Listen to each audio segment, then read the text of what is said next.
Welcome to Revolution Against Evolution. I'm your host, Doug Sharp. Your co-host, Rich Gear, here, and we have a special guest, John Iverson. Hello. Glad to have you here. Thank you. He's usually actually behind the scenes here, but you guys went on kind of we're going to have a little travelogue today, I think. Isn't that what we're going to do, Doug? We'll talk a little bit about that? It's the creationist travelogue, and we had a great time out in Arizona the last week.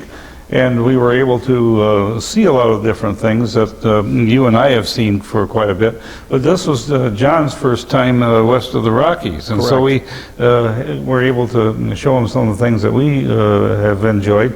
We also saw a few new things that we hadn't ever seen before. So I think I'd like to get a little bit of John's perspective on what we saw concerning the geology of Arizona. And I wanted to talk a little bit about Monument Valley, the Valley of the Gods, and the Natural Bridges National Monument. And we had a good time and all, but we saw quite a number of different things out there. But this show in particular will be about those three different places. John, what did you think of the trip overall, and what you? We had a good time, and I thoroughly appreciated the fact that Doug mapped out where we were going to go, what we were going to do. The weather was a little bit less than cooperative in some ways, but we just switched gears and keep rolling. Some of the formations and how these things develop. I mean, there's always arguments between the creationists and the evolutionists and intelligent design and some of these other factions out there. But I do think that this stuff a lot of this is fairly recent. It's not billions of years old. It doesn't make any sense. The rock formations, some of them were 800 years old, and you couldn't tell the difference between those and stuff that people claimed were 100,000 years old. So I thought that was kind of interesting. The natural bridges, which are 800 to the bridges are old, you know, but like the petroglyphs and stuff that we saw are 800, maybe 1,000 years old, and so that was fun to watch, you know, to look at and observe and see recent history that somewhat supports creation and supports even the recent flood possibly. Did you go down to the second bridge, and did you see that? Yeah, we did. You saw the Dino on the wall? Did you see that one? Yes, we did. Yeah, that's pretty exciting when you see that. And we had an interesting time with that because on the way we met two different couples who both of them got a copy of my book, Transformed by the Evidence. When we started talking to people, we don't tell them that we're with Revolution Against Evolution, certainly not up front. And in both of these cases, these people tipped off that they believed that we were watching God's creation, and they were not. They did not follow the evolutionist narrative. And then we would let down our guard a little bit and say, well, we're with Revolution Against Evolution, and Doug Sharp and Rich Gear are the main proponents of that. And by the way, da da da da. And so we got to know these people. One of them was from Germany. Oh, really? Where in Germany? I think Cologne, was it Cologne or Frankfurt? I think it was Frankfurt. Frankfurt, yeah. And she has a 17-year-old child that has a medical condition and a heart condition that should not have made it past 6 years old, and that child is 17 today, partially because of the efforts that she's done through research. And so anyway, but we found out they were very committed Christians, and once that we figured this stuff all out with each other, they just opened their hearts up, and we just had a great time. I don't think of all the people that we talked to, we would always let people open up to us and tell us what they believe first. And I think just about every time it was somebody that actually believed in creation, not just... And it's interesting that you find a lot of people, when you actually talk to them, you don't get this resistance to the gospel. Was this at the bridges? This happened in several instances, yeah. But I'm talking about these German couples. And the German couple, and there was another couple at the bridges too. We met before we went down into the petroglyphs, and then we met this couple while we were down there, and then figured that out. And by the time we got back, we talked to 4 different people. But I'm saying, did you show them the Dino, or did they get to see it? We got a chance to show them. The people that we met first was a sort of they were a little bit older than me. A little older we were, yeah, probably 65, 70-ish. But they weren't going to walk down until I described to them what was actually down there. Now, for those of you who haven't watched our show before, underneath the Kachina Bridge, which is the middle bridge, at Natural Bridges National Monument. There's 3 bridges the Sipapu Bridge, the Kachina Bridge, and the Awachima Bridge. Underneath the Kachina Bridge is the Dinosaur Petroglyph. It looks like a sauropod dinosaur, and then if you look closely at it, it looks like there's actually two of them. Yeah. Yep. And so we had a good chance to be able to see those again, and I got some fairly good pictures of those. Yep. I was surprised, though, because they were up a whole lot higher than what I remembered. And so I... So maybe the canyon floors washed out a few feet since? Yeah, that's what I was sort of wondered, is that maybe we had the canyon floor actually washed out a little bit. So anyway, John, we were able to meet some people at the natural bridges and interact with them and actually share a lot about what the Lord has been showing us. That's right. What was really interesting to me, though, was Monument Valley and the Valley of the Gods. And they're Why'd you actually... like those guys? What about those did you like more than the Kachina Bridge? You know what I mean? 'Cause Well, what I really, of course, the Monument Valley is really spectacular geology. You have these, what they call them, monadnocks. They're isolated bergs sitting out in the middle of the desert. Yeah. And, you know, and what you have to account for is the amount of erosion that took place to form these particular formations. And but the place that we have never been before, and we decided to explore this time, was called the Valley of the Gods. And the San Juan River runs down through Mexican Hat. And we also visited a place called the Goose Necks, which I'll talk about a little bit later. But on the other side of the San Juan River, you know, from Mexican Hat is sitting in the middle. The Valley of the Gods sits on the other side, and then Cedar Mesa, there's a series of switchbacks that go up the side of this mountain. Yeah. And so, but just before you get to the switchbacks going north, there's a turnoff that goes to the Valley of the Gods. And I said to myself, well, if we have time, I'd like to go see this, because I see it on the map, but I really don't know what it is. Oh, you never heard? You didn't have that on your itinerary to start with? No, we didn't really have that planned. I've been to the Garden of the Gods, but that's up in Colorado. I've never been to the Valley of the Gods. So what about? Is it pretty spectacular? Well, John was driving, and so I was sort of sitting white-knuckled on the edge of my seat while we He was does going. when I drive anyway. It doesn't matter where I'm driving, it just matters if I'm driving. But at first, you know, you could see out in the distance, there are a couple of little mesas, pinnacle type of mesas out there that were kind of cool looking. And so, but we didn't realize how long this drive was. 17 miles. They don't tell you when you go in there. No. You find out when you get in there. Are you kind of at the top or on the bottom of these? You're at highway level, which is down at the base of most of them. Okay. Yeah. And there are a lot of buttes or when mesas you go up at the... inside there, you don't really gain a lot of altitude or lose a lot of altitude. But there's what's called, we used to call this a motor crossing whoop-de-doos, where you have really heavy rolling terrain that's not much longer than the wheelbase of your vehicle, and you cannot see your vehicle in the bottom of the ravines. You know, like if these hills are 50 or 60 feet apart, your vehicle's completely swallowed up between the hills on them when you're down inside them. And when you come out of the top of them, you cannot see over the peak of the next top until the vehicle's on top of it, because you're literally looking up at the sky. And so you have to be not only careful that, there, you're because just... if oncoming traffic came on the other side of one of those, you could have a collision and never see each other. Is it a one-lane road then? Oh, no, of course not. It's two-way everything, yeah. Okay. Yeah. And we had a pack of motorcycles that were sort of following us as we were going through there. Chasing through. They had 6 motorcycles doing motocrossing and racing through there, seeing what kind of times they could do. Well, and then the other distraction was the scenery itself. But once we got past around the curve, you started seeing more of these hoodoos, these little... the hoodoos are these pinnacles of rock. And they're not very big. And one of them looked like a Buddha, another one looked like a, they have all these different figurines. It was a little bit like being in Goblin Valley. Yep. Okay. And so that was kind of fascinating to And a to wonderful see that. campsite on the river. And if you go in about 7 or 8 miles, about halfway in, there's a public campsite there.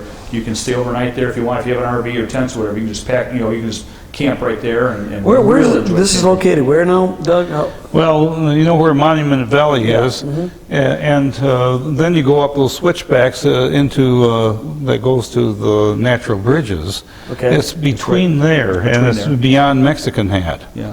okay. And we stayed in Mexican Hat at the San Juan Inn, Yes. which is actually a Navajo trading post. Nice Yeah. place too. Very Yeah, nice it was place. pretty decent. And just as you get out of Mexican Hat, there's a spot where the Mexican Hat sombrero is sitting on this pinnacle.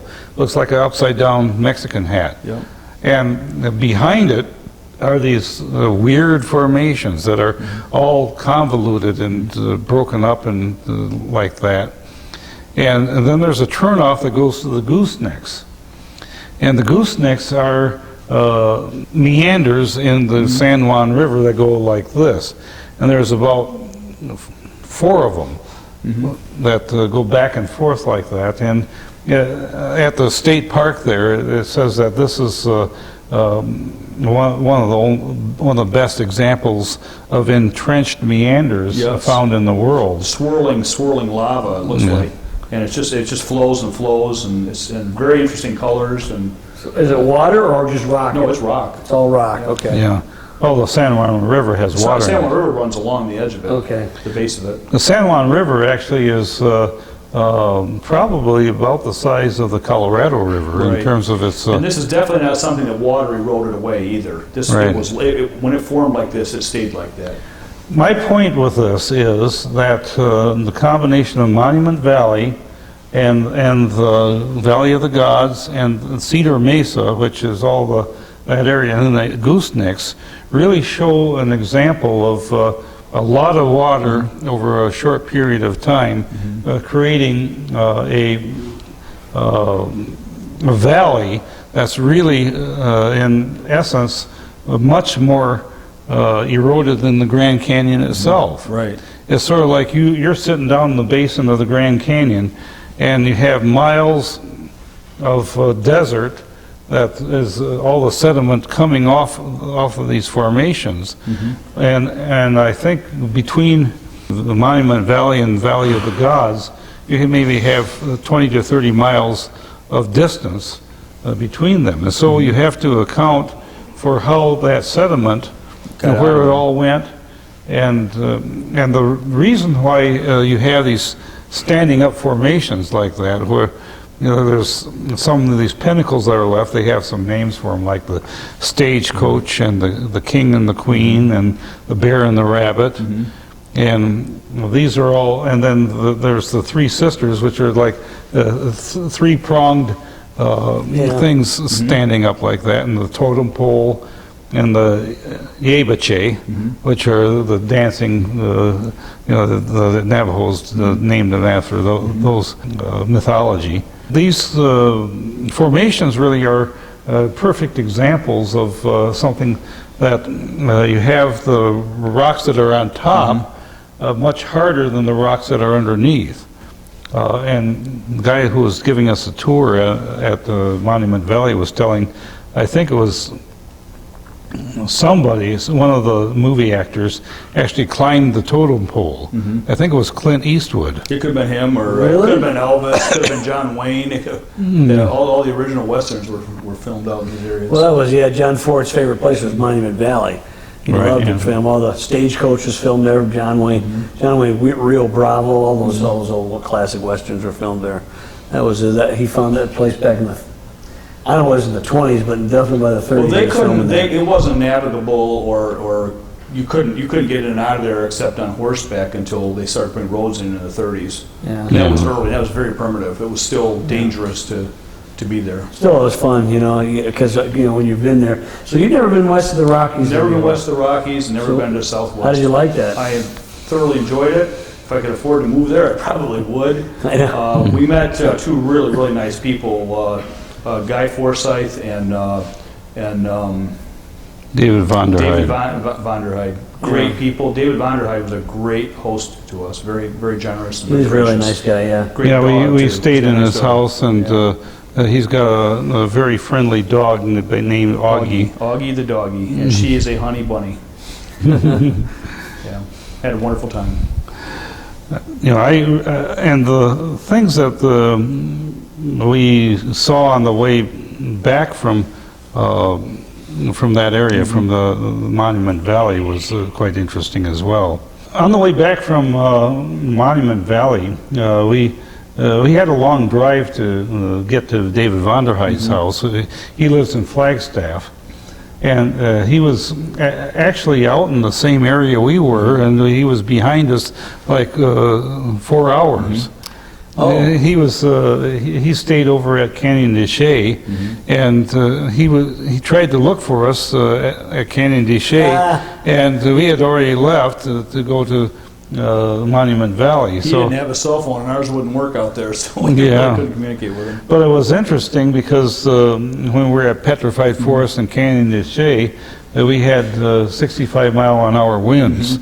Really? Oh Yeah. straight Oh. line all day. Wow. Straight And- line all day. And we were out exploring the Petrified Forest, and we were just about 45 degrees trying to stand up Yep. while we're filming these logs. And our Does hotel it- didn't have any electricity that night for several hours. Yeah. Do they get winds like that very often? Because you and I have been there, Yeah. and it was very calm. I've never seen it windy like that. Yeah. We Well, brought Michigan's weather with us too. Oh. It was 93 degrees when we got there, and it never went above about 65. And we had 2 inches of snow in Flagstaff on Sunday morning. Now that's not as uncommon as you think. The northern part of Arizona gets snow.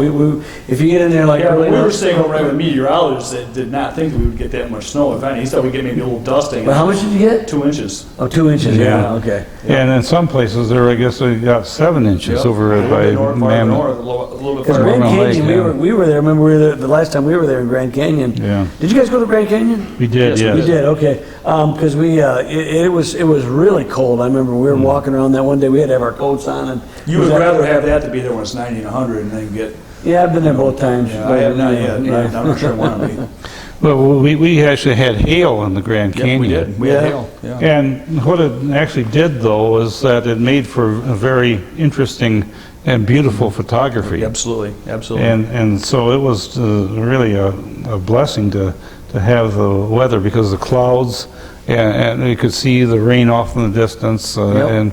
and it's just a fantastic beauty that of God's creation. And it's interesting that we have a lot of tours going to the Grand Canyon, both through the rafting with the Canyon Ministries and Russ Miller's bus tours that are creationist. And it's it's a hot spot for creation research. And There's the one guy, I can't think of his name now. He wrote the book Another View. Is he still out there? Alan Roy, I think he's moved to Montana. Oh, that's Alan Roy's book. He wrote that book, Another View? Or he did the tours, I guess that's right. Yeah. Okay. You're thinking of Another Viewpoint. Another but- Viewpoint, yeah. Well, the Grand Canyon, A Different View, that's Tom Vail's book. That's right, okay. Tom Vail's story is in our book, Transformed by the Evidence. And I think they still sell his book at the Grand Canyon. Although there's been a lot of controversy over selling that. But They're still selling it there, though, yeah, aren't they're they? still selling it Yeah. there. And so on the way from Monument Valley to David von der Heide's house in Flagstaff, we had a little stopover at the dinosaur tracks. And Tuba City. right? yeah, Tuba City, and you were sitting out there in the car, and you didn't realize what we were doing. I knew, I was tired. Yeah, I told him, John, we stopped here just for you, you know. Well, I got out of the car. You're glad that you got out of the car, didn't It was you? another windy day though, it was still windy there and wet, we got wet. Oh, it was raining out there? Boy, I've never seen it rain out there. It's Oh, always yeah. been pretty dry. We got chased out by a thunderstorm all the way out of Wow. Grand Canyon to Because that's Navajo Reservation. Yep. It's all desert, you know? It was wet that day. So you had it. So Doug, tell us the story, or John, either one of you, the story you actually found. There's a lady, a Navajo woman that was showing you where some of the human footprints were. Is that correct? Or Well, she showed us one set of human footprints, and she says that the Anasazi made them. And I asked her pointedly then, well, do you believe that the dinosaurs and the humans lived at the same time? And she said, absolutely. That's part of their heritage. Part of their heritage and part of what they passed down generation to generation. And so I said, well, we believe that too. And then I asked her a couple of other pointed questions, and this is what I always wanted to know, was are there other tracks elsewhere, especially down the hill? yeah, we were trying to figure that And out. she said, walkaways. she said, yes, there are, and over across the street, and the whole area. I guess there's another good site near the little town of Moenkopi. And so she was able to verify for us that not only they were in this particular spot, but if they were down the hill, that means they were in layers below Layers as well. Oh, interesting. Yeah. And so what it means solid to me is that these formations most likely are recent post-flood formations that would have taken place where the dinosaurs were escaping 'cause some you- volcanic eruptions. Because there are dinosaur prints as well as human prints, or human Right. prints as Yeah, well the as same dinosaur strata. prints. In the Yeah, And same- same this strata. spot is a volcanic area where you have a lot of sandstone sediments, but the basic rock is volcanic as well. So Doug, is that food for another field trip at some point to try to maybe actually go out and maps where some of those things are at? It'd be kind of neat to, or did you actually go, you didn't wander over to where they were, did you, or not? We didn't spend a lot of time there because our time was a little It short. was limited on. And we were thinking I was thinking at the time that David was going to take us up back there because he talked about taking us to a spot on the Grand Canyon off the Navajo Reservation. This was beyond where the little Colorado River flows into the canyon. Okay, yeah. And so it would have been east of that, and where there's no tourists, and the road just comes right up to the edge of the canyon and it stops. You know, if Oh, you really? keep- Wow, okay. You don't want to go too far on that one, do you? Yeah. But Calvin he had Hobbes some on the other sled. things he wanted to do that day, and so we were on our own as we went to the canyon. But we were able to stay until just about sunset for taking pictures, and we just got some beautiful stuff. Did you hike it at all down into the canyon at all, or not? No, Not this time? not while it was hailing. Oh, it was hail. it was hailing, yeah. Yeah, exactly. Yeah, hail, The hail. only big hike we did down in was at the bridges. Yeah, that's, yeah. That we went What is that, about 2 miles down? Yeah, it took us 2.5 hours. Yeah, a couple hours. Yeah, it wasn't bad. And the weather was cooperative. Yeah. So it was nice to do that day. Oh, gorgeous, gorgeous. Yeah. And I've got some pictures that I've been able to stitch together about the canyon, and there's Now, all the places you went to, they were all in Arizona, or were they in Utah? Utah as well. Yeah, Okay, that's what I thought, because I like it. Isn't the bridges in Utah? we did. Yeah. Okay, all right, okay. Natural Bridges is in Utah, and so is the Valley of the Gods. Okay. And like I said, that was an adventure going through the Valley of the Gods. Next time we get a motorhome different. and camp overnight there. And have s'mores at 2 o'clock in the morning. Maybe. Or maybe camp at the bread and breakfast that was at the beginning of Yeah. the trip. Well, we did a lot of other things. We were going to have a show on the unusual plants of the Bible that we did with David Overpeller, and Yep. I met Larry Kisner out there, who was the guy who put on a creation summit at Arizona State University. So we had What's the name of the arboretum that David Overpearler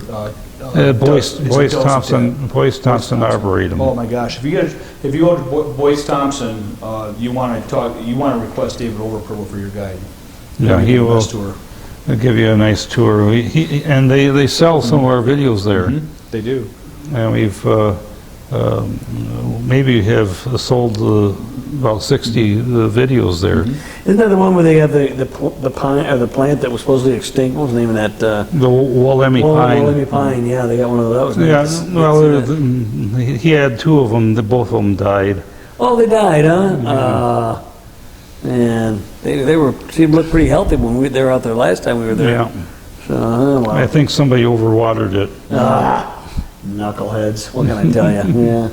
Those plants You wouldn't have to worry about us ever overwatering a plant. You'd have to worry about us watering it, but you'd have to worry about us overwatering it. Never overwatering. Yeah. So, anyway, so anything we got about a minute left or so. What would you consider like some of the highlights? Doug covered them all. I mean, Yeah. He really did. I couldn't retain the information from all the things we saw. There was so much to see.